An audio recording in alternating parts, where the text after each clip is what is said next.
mentes del mundo contemporáneo, recientemente fallecida Susan Sontag. Probablemente una de las mentes más brillantes de los últimos años y una de las analistas y ensayistas más brillantes de básicamente todo lo que es el análisis de una realidad. Susan Sontag, a partir de los años 60 y 70, encabeza no solamente las ideas más lúcidas de los movimientos feministas, sino además las ideas más lúcidas de la filosofía contemporánea. Y básicamente este texto es un texto que ella lo elabora en función de la experiencia que ella misma adquiere cuando le detectan cáncer. Y a partir del cáncer, su vida se va a ver radicalmente variable, su vida se va a ver radicalmente cambiante, y ella se pone a estudiar la conducta de los otros frente a ella, la conducta de sus familiares, de sus amigos, frente a la realidad de su cáncer. Y de ahí proviene este texto, que es una obra maestra del pensamiento y que se llama La enfermedad y sus metáforas. Seguramente lo van a encontrar, no he buscado, chicos, pero seguramente lo van a encontrar en internet, porque es uno de los textos que más repercusión ha tenido del pensamiento de Susan Sontag. Pero antes de entrar en el análisis teórico desde el punto de vista sociológico que plantea Susan Sontag, sociológico y filosófico, vamos a tratar de entender primero qué es o a dónde quiere llegar Sontag cuando te habla de la enfermedad.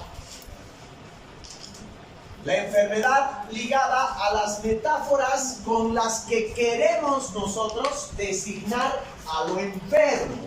El primer punto de partida, lo primero que quiero que reflexionen, es que por lo general tenemos miedo de nombrar las enfermedades. Por lo general, las sociedades y particularmente los afectados, no solamente los enfermos, sino los familiares de los enfermos, sienten cierto temor de pronunciar el nombre de una enfermedad, por ejemplo, el cáncer. A nadie le gusta escuchar y oír la palabra cáncer. Y por lo tanto, tenemos como sociedad la rara costumbre de querer tapar esto, de no querer mencionar, como si mencionando la enfermedad nosotros agraváramos el problema. Y es que el tema de las enfermedades en el mundo y en la historia es un tema similar al de la muerte. Es decir, es un tema que todavía no está resuelto, no está del todo resuelto.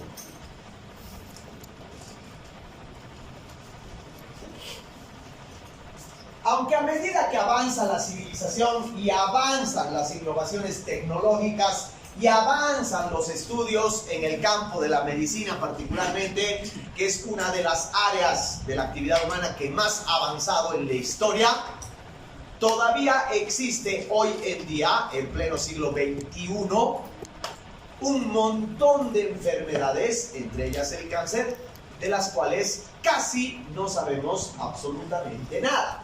Es más, los médicos llaman cáncer a todo aquello que no pueden entender. Cualquier degradación de tu organismo que te lleve a un proceso de descomposición generalizada y altere tus otros órganos, los médicos llaman a eso cáncer. Básicamente porque es el nombre que se le atribuye a aquello que es un proceso de descomposición en cuanto a la afectación que pueden tener tus distintos órganos al interior del cuerpo, ¿no? No existe la enfermedad cáncer como tal, no hay una patología que se llame cáncer. El cáncer es todo aquello que te destruye internamente y aquello al cual los médicos todavía no han llegado ni a una explicación y, lo más importante, ni a una solución definitiva. Entonces, frente a las enfermedades, queridos, nosotros todavía llevamos como civilización, como sociedad, como cultura, cierto grado de desconocimiento. Es decir, todavía hay enfermedades desconocidas. Todavía hay enfermedades que surgen de la nada y que al principio nos causa tanta confusión porque precisamente, pese a todos los avances que tenemos, no podemos abarcar la inmensa complejidad del cuerpo humano, ni de los bichos que están a nuestro alrededor, ni de las cosas que pueden afectar a que tu cuerpo pueda experimentar procesos de desgaste o procesos de enfermedad. Porque ¿quién se hubiera imaginado que porque unos chinos hijos de puta coman murciélago, nosotros estemos 2 años encerrados en nuestro ropero? Eso nadie hubiera previsto. Nadie hubiera previsto. Y al principio, como todos nosotros hemos sido testigos, nadie tenía una explicación. Creo que hasta el día de hoy no hay una explicación real de lo que ha pasado. Recién nomás, y coincidente con la serie de moda, en los Estados Unidos se está acelerando una serie de contagios y de infecciones por un hongo. ¿Han leído eso? El zombie. Como en la serie de Last of Us, que acaba de terminar, que es una pandemia mundial que se crea a través del surgimiento de unos zombies que son unos hongos gigantescos. Está pasando algo similar. No es que en Gringolandia se estén volviendo zombies, sino que se están muriendo por una ridiculez, un hongo, un parásito, del cual todavía no se sabe nada.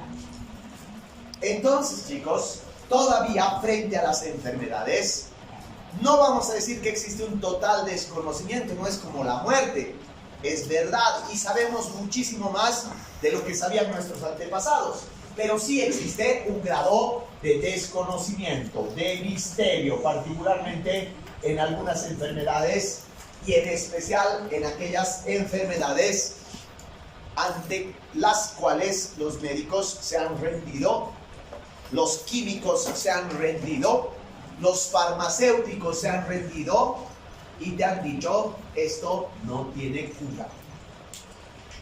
¿Ya? Entonces hay ante la enfermedad todavía un desconocimiento. Como hay muchas cosas, el cáncer, sin ir más lejos, e insisto sobre esta enfermedad porque es la que utiliza Sontag, porque es la experiencia que te cuenta Sontag. El cáncer, al no tener una solución viable, entonces, por lo mismo, como es desconocido su origen y es desconocida además su solución, cuando la mayoría de las veces no tiene solución, entonces las enfermedades, no puedes entrar ya, la mayoría de las veces te causa impotencia, la sensación de impotencia es como la muerte, no puedes hacer nada ante la muerte, te causa un completo estado de estrés, porque sencilla y llanamente una enfermedad de este tipo es básicamente una enfermedad que te dice lo insignificante que eres. Como seres humanos somos absolutamente insignificantes frente a la naturaleza, frente a un virus, frente a una patología desconocida, frente a una deformación de tu cuerpo o frente a una descomposición de tus órganos internos. Entonces, básicamente te das cuenta de que eres una máquina imperfecta. Además que eres una máquina que ni siquiera puede defenderse por sí misma. Y eso hace que nuestra noción de la inferioridad, si quieren ustedes, de la precariedad que tenemos, nos vuelva completamente vulnerables. Entonces la enfermedad no solamente es un misterio que lo desconocemos, sino que nos hace sentir absolutamente vulnerables, insignificantes. Lo que nomás somos, pues, chicos. Porque podremos tener control tecnológico o podremos haber llegado a controlar la naturaleza en todos sus aspectos, pero llegado el momento, somos tan insignificantes, somos tan desprotegidos como cualquier otro bicho sobre la faz de la tierra. No tenemos la posibilidad de defendernos todavía, ni con nuestro conocimiento, ni con nuestra ciencia, ni con nuestro control de la tecnología.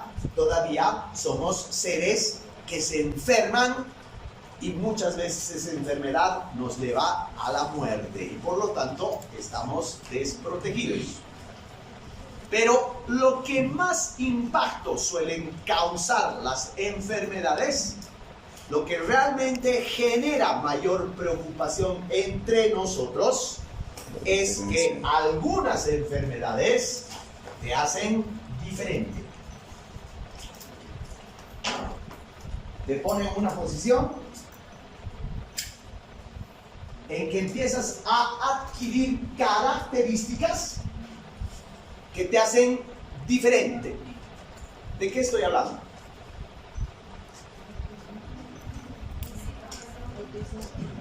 Otra vez voy a plantear, ¿ya? Todavía hay algunas enfermedades. Una de las cosas que más nos impacta, nos impresiona de las enfermedades, es que hay algunas de ellas, muchas de ellas, que te hacen ser una persona distinta, diferente a lo que eres. Como por ejemplo, todas las enfermedades degenerativas de la piel o de tu estado físico, ¿no? Llegas a niveles en que ni tu propia familia te reconoce por los procesos que vives en la transformación de tu cuerpo. Y eso genera pues chicos, un sentimiento de no solamente ya impotencia ante las cosas, sino hasta complejo.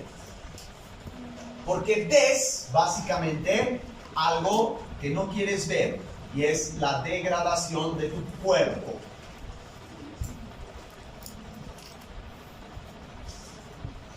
Si existiera el alma, digamos, y tu alma sobreviviera a tu cuerpo, y tu alma estuviera posada sobre tu cuerpo cuando ha muerto, tu alma podría ver cómo tu cuerpo se va pudriendo, se va descomponiendo lentamente. Y seguramente esa tu alma no aguantaría ver cómo lo que una vez tuvo vida, de pronto se descompone. De pronto se vuelve solamente comida de gusanos. Cuando estamos enfermos, o cuando estamos cerca de una persona que tiene un tipo de enfermedad degenerativa, esta descomposición es atroz. Nos causa un impacto brutal. Un impacto brutal que es lo que genera que las enfermedades generalmente causen miedo. En realidad, dice Sontag, a través de su propia experiencia, al parecer, más que el miedo a la muerte, el ser humano y nuestra sociedad todavía le tienen más miedo a ciertas enfermedades. Eso es el punto de partida de esta reflexión que hace Susan Sontag. La enfermedad no es solamente un estado físico. La enfermedad es un estado mental que te afecta en lo más profundo de tu inconsciente, te afecta a tu, a tu característica, forma de hacer, te afecta a tu vida misma. Y por lo tanto, el impacto de la enfermedad es también social, porque afecta a las personas que te rodean. Y al ser una enfermedad que no solamente es interior tuya y que te afecta psicológica, anímicamente, les afecta a tu entorno, y muchas de esas enfermedades afectan y tienen una connotación cultural.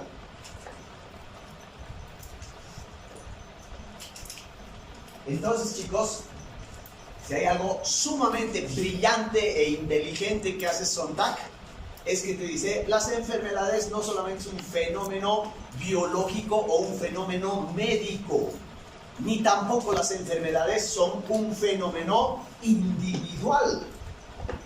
Hay que entender que las enfermedades, ella murió antes, no vio la pandemia, pero nosotros sí podemos hablar de la pandemia, son y llegan a niveles culturales que nos pueden llevar a crisis profundas como las que vamos a tratar de analizar hoy día.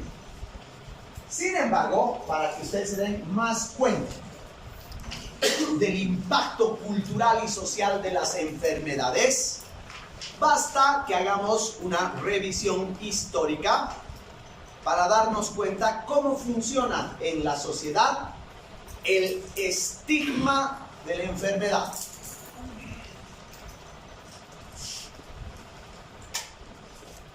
A ver, díganme qué significa la palabra estigma.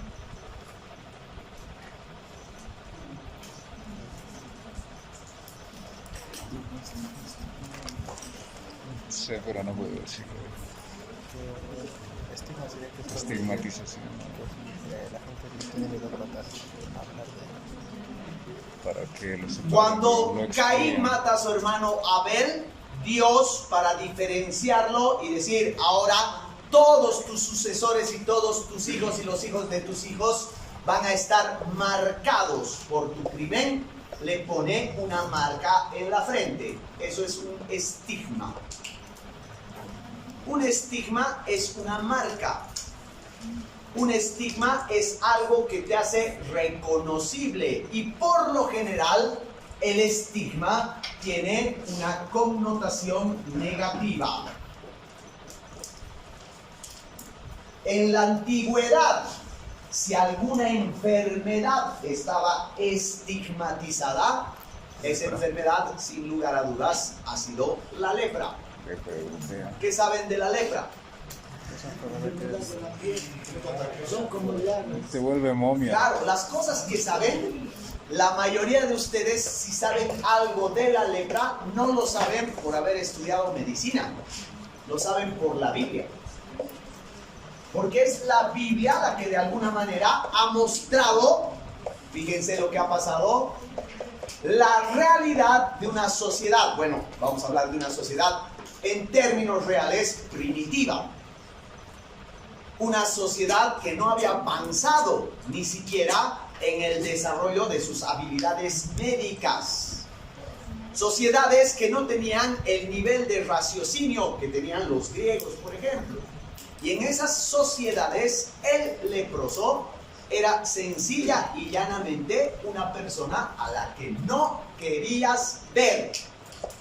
¿Por qué? Porque la lepra está asociada básicamente al asco. Entonces, ¿qué es lo que ocurría en la antigüedad con la lepra? La lepra era sencilla y llanamente repulsiva para el que no la tenía. Era sencilla y llanamente una enfermedad asquerosa que hacía que tu cuerpo se llene de llagas, que se caigan partes de tu piel y que seas absolutamente repulsivo para el resto. ¿Qué hacía la gente con los leprosos? Los excluye. Los excluía, los marginaba, los metía literalmente en leprosarios para que entre ellos se pudran y no contaminen al resto.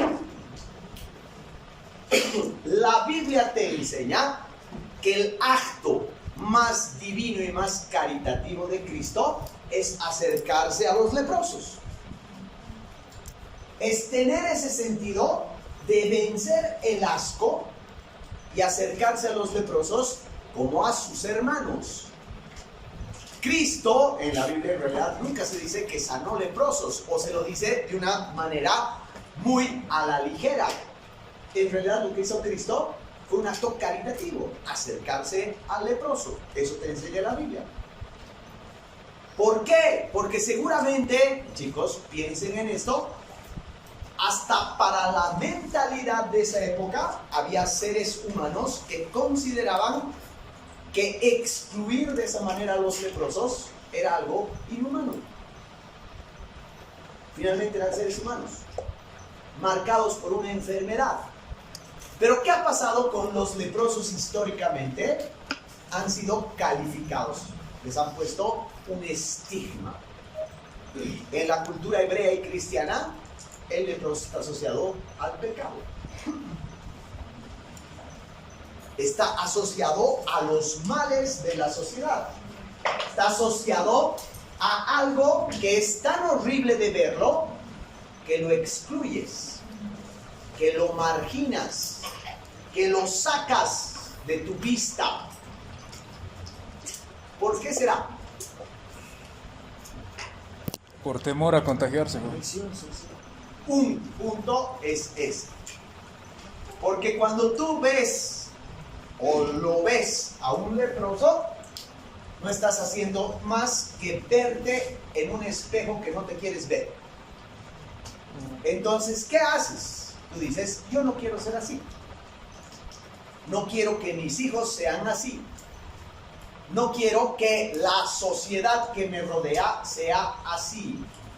Y por lo tanto, lo que hago es tapar ese espejo, metafóricamente hablando. Por eso es la enfermedad y sus metáforas.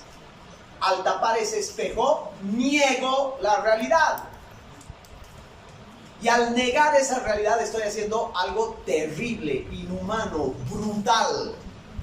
Quitarle al enfermo la posibilidad de ser humano.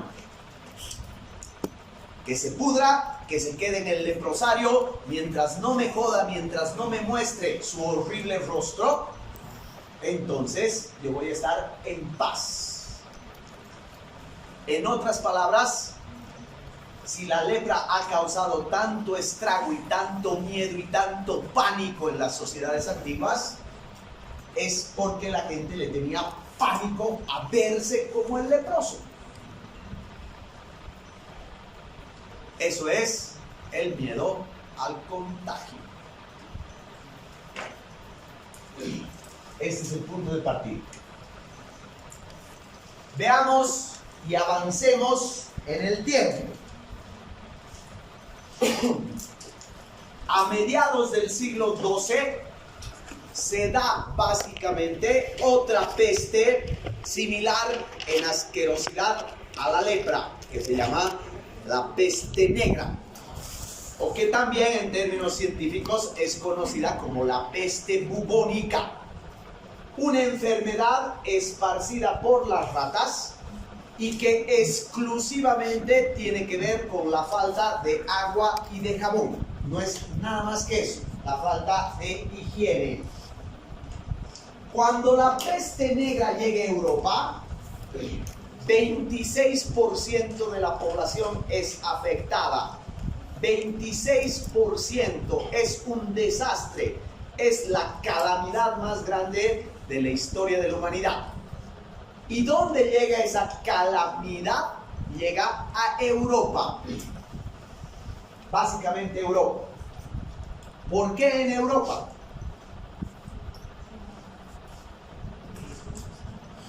Porque Europa probablemente en ese momento era la región más cochina y antihigiénica del mundo. Literalmente, mientras por ejemplo en todo el Medio Oriente vivían en términos de higiene absoluta, y probablemente en América las culturas primitivas americanas eran mucho más higiénicos que los europeos.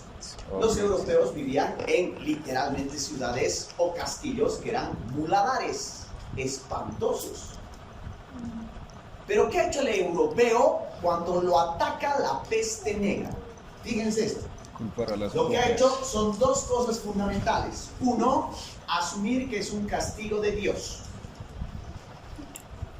Y literalmente la peste negra ha sido considerada como el castigo de Dios, el apocalipsis, la destrucción de la humanidad.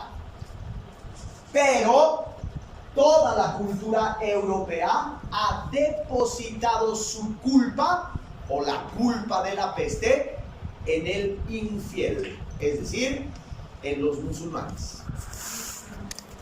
Y los europeos literalmente han asumido que la culpa de esa peste brutal era el musulmán.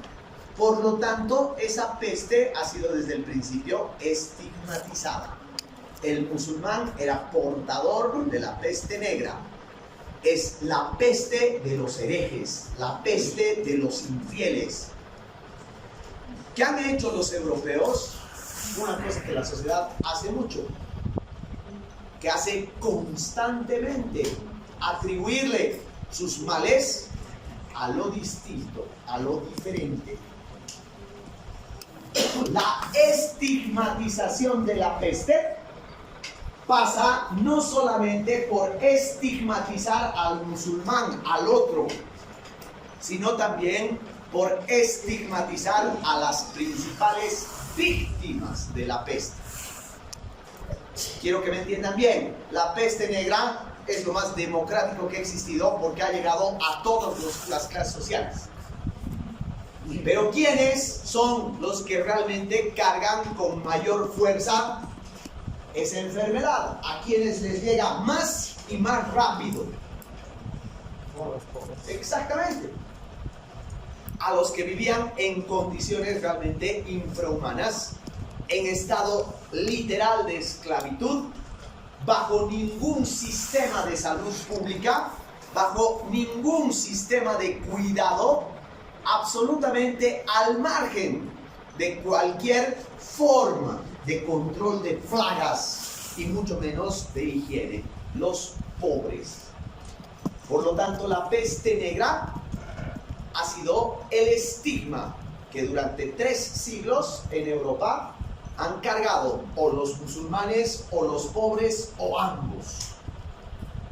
Hemos convertido esa enfermedad, los europeos han convertido esa enfermedad en una metáfora de aquello que no quieres ser. Porque al igual que la lepra, la peste negra es una deformación de la carne, ¿no? Te llenas de pústulas. Tu piel literalmente te convierte en el otro, en el diferente, en lo que no quieres ser y termina matándote. Un problema que se solucionaba con agua y nada más que con agua. Eso te demuestra que uno, el europeo que se dice que es el inventor o el generador del pensamiento occidental, literalmente estaba totalmente vulnerable ante una peste porque eran cochinos,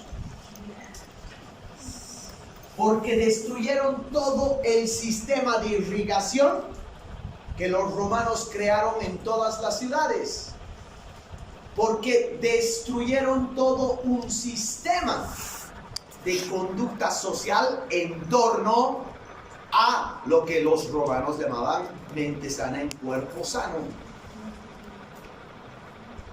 Y simplemente esa sociedad medieval se convirtió en una ciudad tan extremadamente contaminada que fue el núcleo central de una peste que acabó con 26% de la humanidad, o por lo menos de los europeos. ¿Se echaron la culpa de eso los europeos? No. Echaron la culpa de eso a otros. Echaron la culpa de eso al diferente. Otra enfermedad que hace estragos en el mundo, ¿cuál es? Después de la lepra y la peste negra en el siglo XVIII y XIX, ¿cuál es la enfermedad que más estragos hace, sobre todo en Europa? La gripe normal. La gripe normal.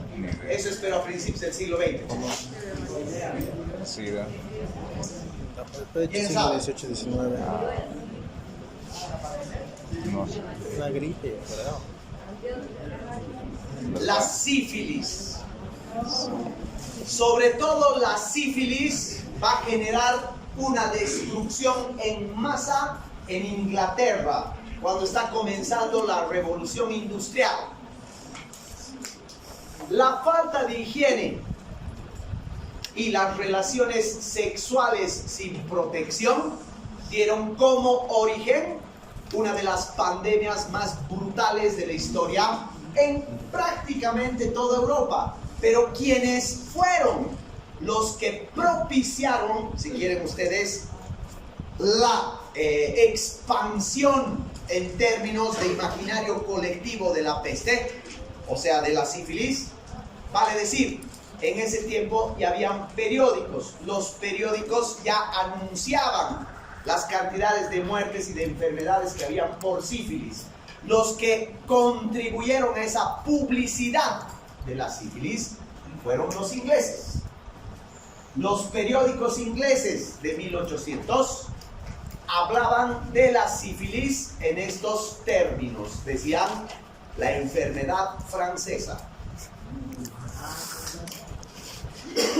Sí, porque los ingleses, incapaces de darse cuenta de la precariedad de su sistema de salud, de su propia ignorancia y de su propia imposibilidad de sanar una enfermedad, no había penicilina y no va a haber penicilina hasta un siglo después, echaron la culpa a otros.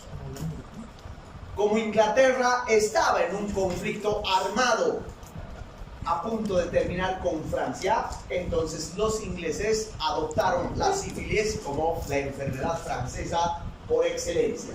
¿Quién era el enfermo de sífilis o por qué te enfermabas de sífilis?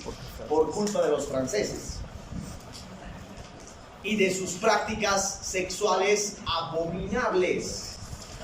Seguramente han escuchado o alguna vez van a escuchar la sociedad victoriana inglesa.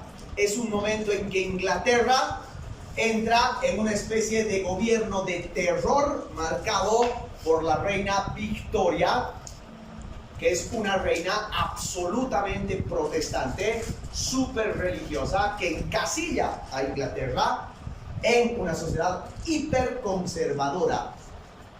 Y en esa sociedad hiperconservadora donde las relaciones sexuales estaban prohibidas, es donde prolifera la sífilis.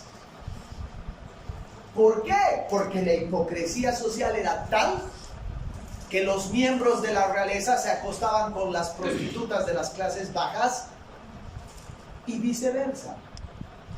Las damas de la sociedad, en tanta represión cristiana, se acostaban con los miembros de las clases bajas y la expansión de la sífilis fue prácticamente incontrolable. ¿A qué se debe eso?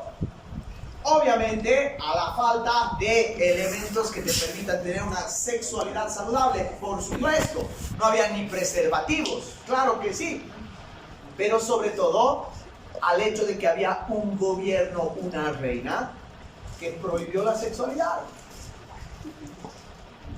Y por tanto, la expansión de la sífilis se debe básicamente a esa coyuntura. El inglés fue incapaz de analizar eso.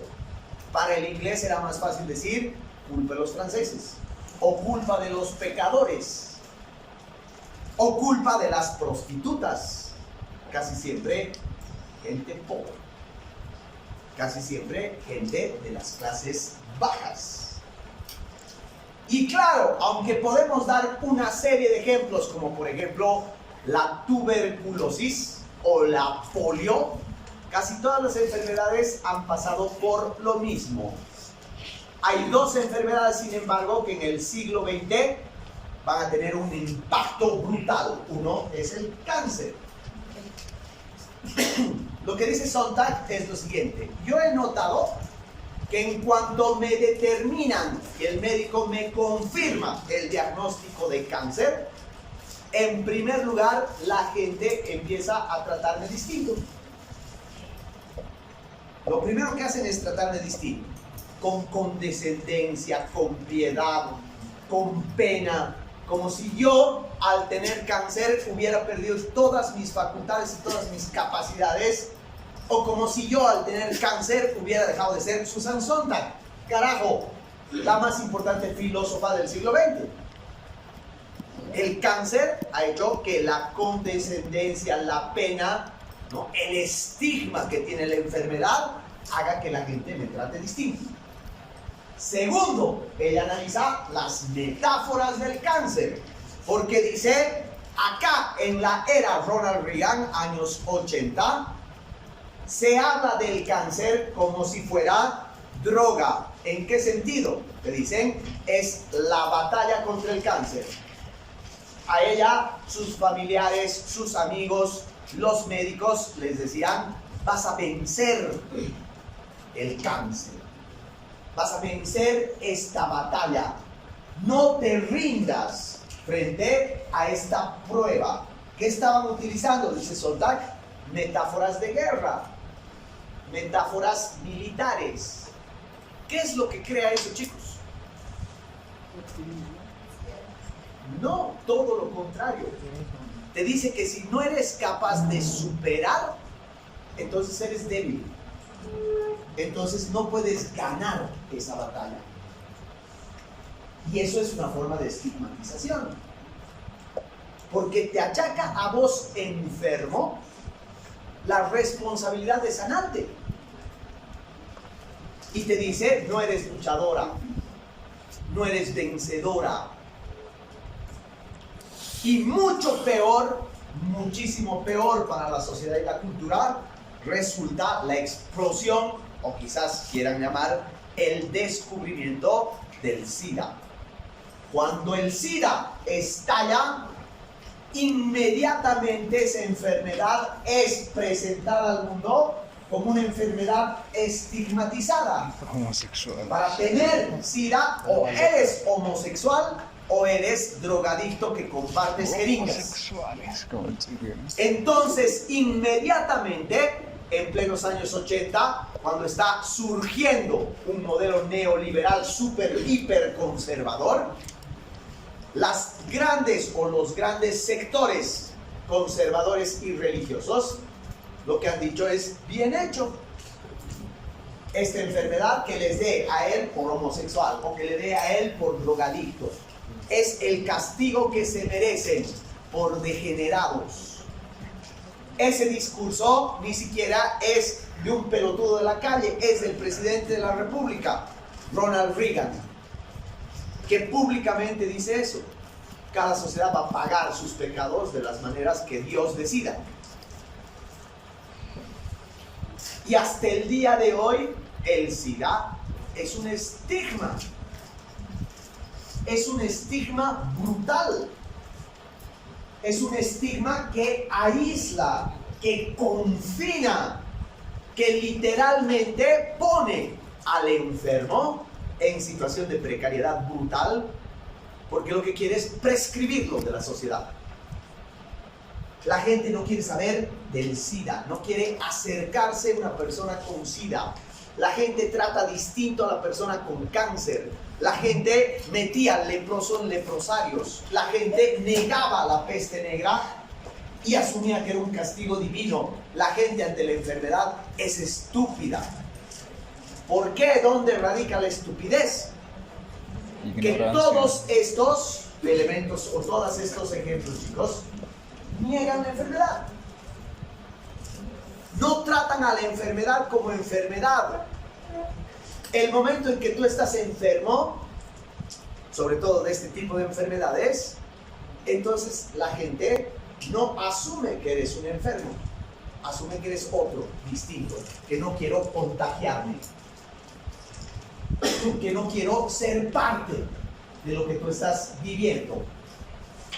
El miedo al contagio es lo que genera fenómenos como, uno, la negación, lo que ha pasado con el SIDA o el VIH. Esto no me va a dar jamás a mí porque yo no soy gay o no soy drogadicto. Nunca me va a pasar a mí, no puede pasar en mi familia. ¿Por qué tendría que pasarme a mí? Eso es ignorancia pura. Es desconocimiento puro. Segundo, en el momento que ocurre, lo escondes. No quieres, como les decía al principio, pronunciarlo. No quieres enfrentarlo. No quieres decirlo. Es más, quieres mantenerlo lejos de ti. Y si yo les contara, ¿no? Porque eso, en momentos en que he trabajado con ese tema, por ejemplo, hay familias que literalmente esconden a sus enfermos. Los proscriben como si fuera una vergüenza. Eso es proscribir, es decir, ocultar, guardarlos, negarlos, disimularlos. Y por tanto, en la lógica de que tienes miedo al contagio, la enfermedad es un problema cultural porque margina. El estigma de la enfermedad hace que la gente margine a los enfermos. A eso llamamos la estigmatización de la enfermedad. ¿Por qué es absurdo estigmatizar a la sociedad, a los enfermos? Uno, porque la mayoría de las pandemias, incluidas estas del COVID, la mayoría de las enfermedades degenerativas brutales, como el cáncer o como el SIDA o como fue la lepra en su momento, son enfermedades que hablan de la carencia o la inexistencia de un sistema de salud.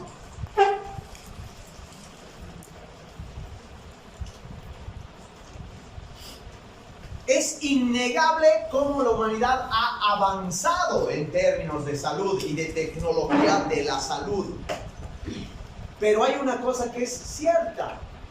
Ese sistema de salud no alcanza para todos. O está tan mal administrado que simple y llanamente no puede alcanzar para todos. La pandemia del COVID ha develado eso con creces en nuestro país. No teníamos un sistema de salud preparado para eso. Nuestro sistema de salud, silencio, era absolutamente excluyente, elitista. Nuestro sistema de salud, chicos, fue controlado inmediatamente por mafias o por corruptos. ¿A ustedes les ha pasado? ¿Han tenido que recurrir a vendedores ambulantes, maleantes que te vendían medicinas al triple o al cuatriple de precio? ¿Eso qué te dice? No es el maleante, es el sistema de salud. Es un sistema de salud que simple y llanamente pone en evidencia que la salud no es para todos. Y cómo existe esa inmediata diferenciación en el acceso a la salud, entonces obviamente la enfermedad es peor para algunos que para otros. Eso de que las enfermedades son democráticas y le llegan a cualquiera no es tan cierto, no es tan verdad. Todos somos susceptibles a contraer enfermedades, sí es verdad, pero algunos tenemos más posibilidades que otros de buscar atenuantes, sino curas. ¿Sí se dan cuenta, cierto? Por lo tanto, proscribir al enfermo es también un acto inhumano, porque por lo general estamos proscribiendo o estamos básicamente estigmatizando condiciones económicas o sociales o culturales. Es enfermedad de negros, o es enfermedad de judíos, o es enfermedad de franceses, o es enfermedad de pobres, o es enfermedad de homosexuales. A mí nunca me va a dar. Básicamente lo que estamos nosotros es viviendo en sociedades donde la enfermedad nos pone en estado tan paranoico, tan miedosos, tan enfermos estamos ante la idea del contagio, que básicamente estamos creando nichos, se les llaman nichos, de exclusión a grupos culturales, a grupos sociales, a grupos económicos. Y tercero, también es una forma de estigmatización de las poblaciones de riesgo, de estigmatizar, como pasó con el SIDA, al homosexual. Estás en población de riesgo y la primera reacción de la gente, sobre todo de aquellos sectores más ignorantes por ser los más conservadores, es decir, entonces, es tu culpa. Es por tu culpa. ¿A qué se debe esta conducta sociocultural tan ignorante precisamente a que no somos capaces de darnos cuenta de lo que es una enfermedad. No nos da la gana de investigar con respecto a la enfermedad. Caemos en el fácil papel de la ignorancia.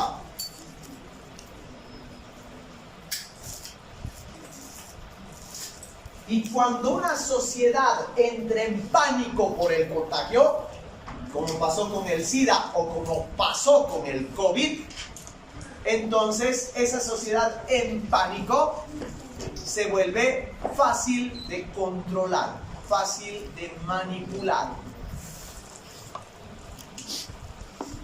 A ver, chicos, aunque es verdad que todos los países del mundo en determinado momento determinaron, perdón por la redundancia, el confinamiento, también es verdad que, por ejemplo, Holanda o Finlandia estuvieron confinados un mes. En cambio, otros países hemos estado confinados prácticamente 2 años. El discurso del gobierno, en ese entonces transitorio, pero también del actual, es que básicamente el confinamiento, el tomar medidas que precautelen tu salud, está en función de tu bienestar. Mamada, está en función de que no hay las condiciones para garantizar tu salud. Por lo tanto, a todos los gobiernos, fíjense lo que ha pasado en el Brasil, porque a todos los gobiernos les conviene tener una sociedad con miedo, en pánico, confinada, una sociedad fácil de controlar, porque estás más preocupado de no salir a la calle porque te vas a contagiar. Por lo tanto, la enfermedad es utilizada también como un sistema de control. ¿Qué agrava ese control? ¿Cuáles son las causas? Veamos lo que ha pasado en la pandemia. ¿Qué es lo que ha generado el pánico social ante el COVID? Básicamente, el control, el que hemos estado confinados en nuestras casas. Teníamos, ¿se acuerdan? Un día para salir a hacer nuestras compras. El resto estábamos viviendo presos, escuchando música de mierda ahí en las calles. Eso disimula la precariedad del Estado. Para el Estado es fácil sacar a los milicos o a los policías a las calles para controlar que no circules. Es mucho más fácil que mejorar los hospitales. Es mucho más inmediato. Además, chicos, lo que pasaba, por ejemplo, seguramente con todos ustedes, porque a mí me impresionó lo que decían mis hijos, nunca habían visto las calles de la ciudad llenas de controles y puestos militares. Ustedes probablemente tampoco, seguro que no, nunca. ¿No? Nosotros hemos vivido en dictadura, para nosotros era más normal eso. Pero esa situación de por sí no te causa tranquilidad, te causa pánico. De por sí es una situación que te causa más miedo de lo que debería causarte, porque se supone que esos cabrones están para protegerte, no para evitarte salir. Entonces, en esa lógica, el miedo se agrava. Pones militares en las calles y de esa manera dices, no hay un sistema de salud asegurado, por lo tanto, quédate en tu casa. Y lo peor, chicos, es que no solo te dicen quédate en tu casa, sino que te dicen no te abraces, no te beses, no te toques. ¿Y en eso qué hay? Hay un silencio, hay una desinformación total.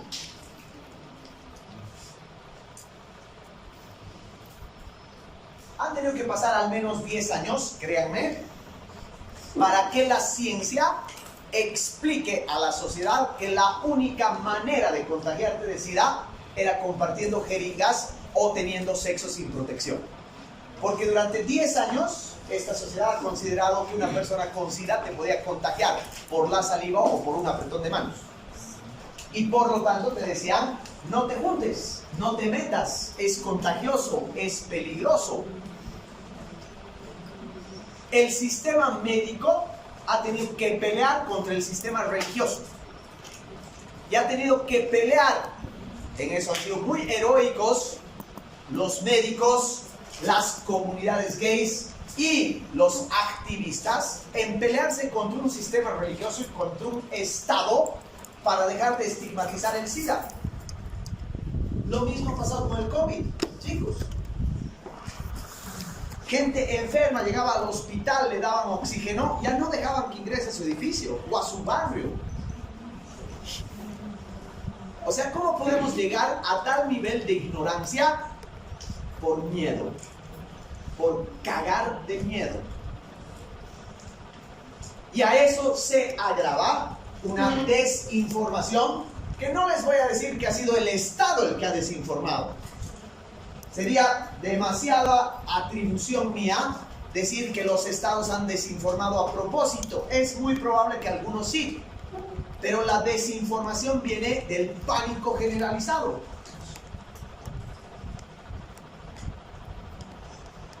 Y al estar desinformado, tu ignorancia crece. Por lo tanto, ese bicho que tenemos dentro y que se llama humanidad llega a su punto más bajo, a su deshumanización total.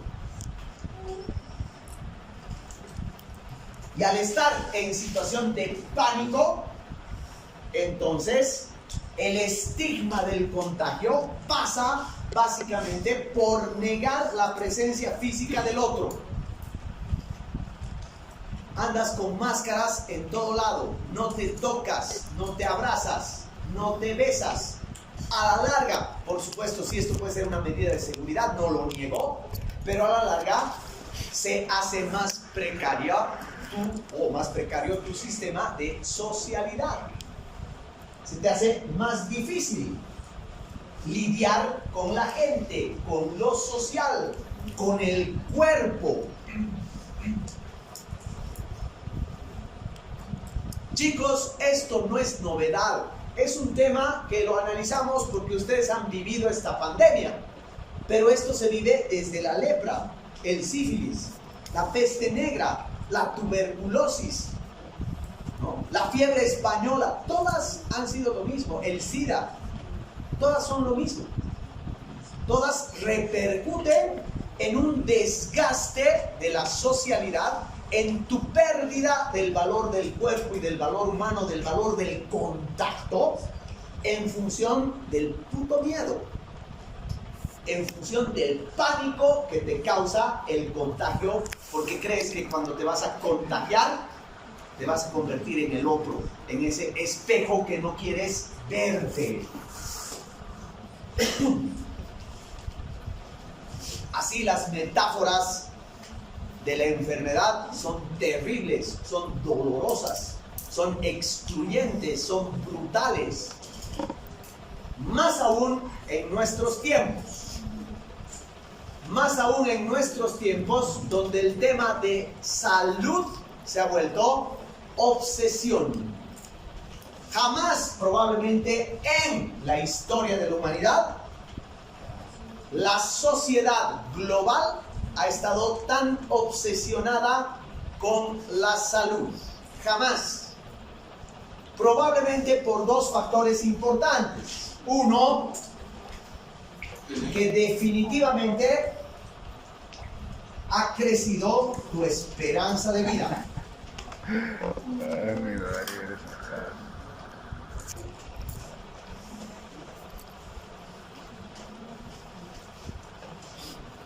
La esperanza de vida en gran parte de los países, aún en los países subdesarrollados, es de 80 a 90 años. Cosa que es la más elevada en toda la historia de la humanidad, si toman en cuenta que en la Edad Media la esperanza de vida era 30 años. Y en la Revolución Industrial era 50. Entonces, llegar a una esperanza de vida de 90 años es un fenómeno sin precedentes en la historia de la humanidad. Y obviamente, como suele pasar, nosotros queremos alcanzar el máximo, esa esperanza de vida. O sea, podemos en este momento, y ese es otro factor, prolongar nuestra existencia.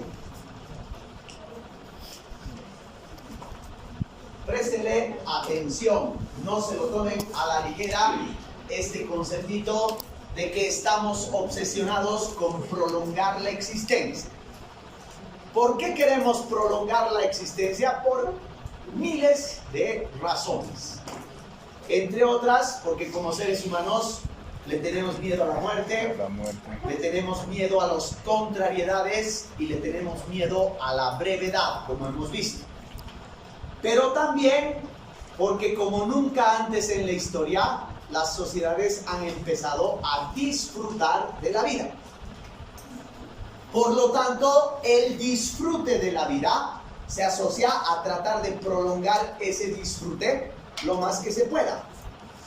Pero hay una contradicción, que prolongar tu vida no necesariamente significa prolongar tu disfrute de la vida. Casi siempre es al contrario. ¿Por qué? Porque tu vida, tu felicidad, la prolongación de tu existencia está absolutamente ligada a tu cuerpo. El que te determina las condiciones para una vida mejor, una vida más plena, es tu cuerpo. Y lo que tendemos como sociedad es a prolongar nuestra vida tratando de hacer más largo el tiempo útil de tu cuerpo. Entonces, ¿eso qué significa? Básicamente significa cambiar tus hábitos y cambiar tus vicios. Imposible. A tal punto que tus hábitos y tus vicios se han vuelto una oposición a tu intención de prolongar tu vida. Voy a explicarles mejorcito. La gente va a los gimnasios para que con esa vida saludable pueda prolongar su existencia y por lo tanto prolongar el disfrute de su vida. La gente hace dietas y quiere mantenerse en forma con comida saludable, sus hábitos alimenticios, para que su cuerpo esté más sano y de esa manera prolongar su vida y de esa manera prolongar el disfrute de su vida. La gente está asumiendo menos vinculación con aquellas cosas que te hacen mal, como el cigarro, por ejemplo, o el alcohol o las drogas, porque sabes que eso puede de alguna manera descomponer tu cuerpo y tú lo que quieres es prolongar tu vida y prolongar tu felicidad. ¿Para qué mierda quieres vivir así? Finalmente, ¿qué quieres? Vivir o durar.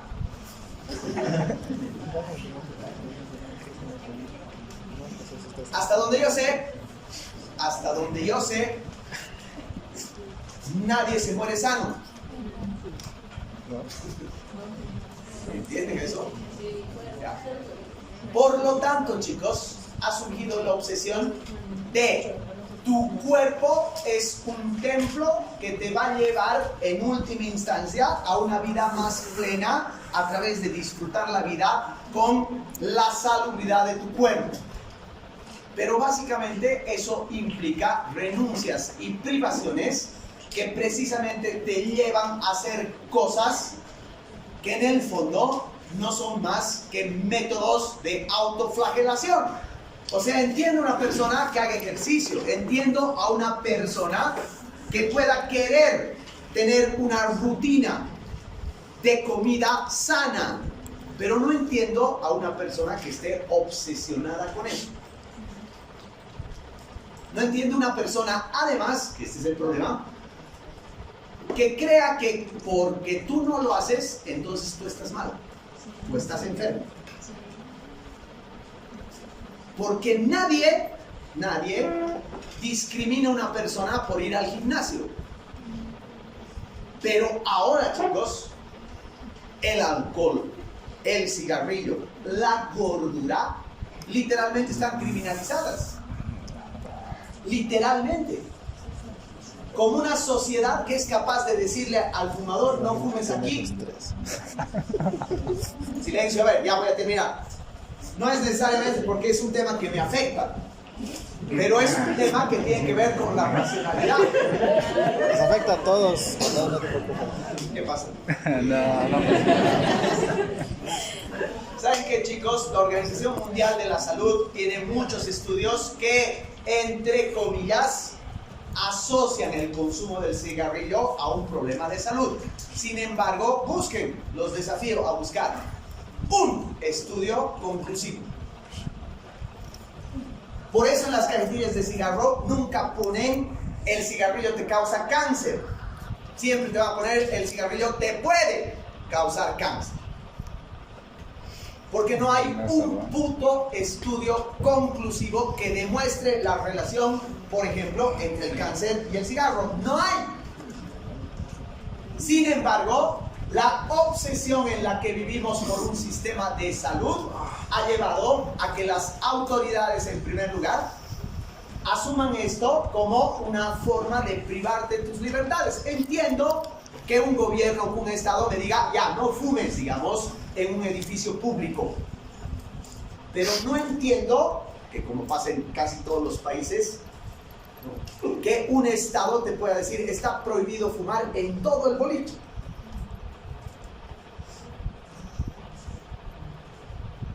Tampoco entiendo la idea de que las personas asuman, como les decía hace un rato, que tus decisiones en el plano personal y físico de tu cuerpo tengan que ser políticas públicas de salud. Si es tu cuerpo. Aquí no solamente está una obsesión por la salud, está una obsesión por el cuerpo. Una obsesión por preservar el cuerpo como una forma de belleza. Por si acaso, esto no tiene nada que ver con los medios de comunicación, no tiene que ver con el cine, no tiene que ver con los concursos de Misses. Esto, desde la época griega, está institucionalizado en nuestras sociedades. Así tiene que ser el cuerpo perfecto. Hombres así, mujeres así. Es una cosa que la estamos arrastrando desde hace milenios. Pero sin lugar a dudas es innegable que ahora hay mayor preocupación por la estética de tu cuerpo, sobre todo en términos de gimnasio. ¿Por qué creen? ¿Qué te dice eso? Y no es la razón porque ahora somos más saludables. Bueno, ¿por qué quieres aprobación? Está muy bien, pero pensá, ¿por qué la gente necesita aprobación? Porque nunca antes en la historia de la humanidad el ser humano se sentía tan inseguro y tan carente de afecto.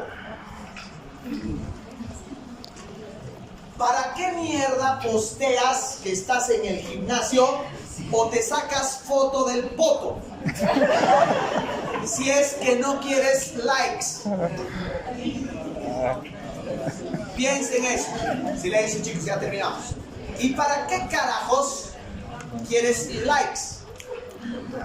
Porque como nunca antes en la historia, estamos indefensos, nos sentimos con carencias afectivas, nos sentimos inseguros, nos sentimos incapaces de depositar nuestra confianza en otra cosa que no sea nuestra belleza o nuestro cuerpo.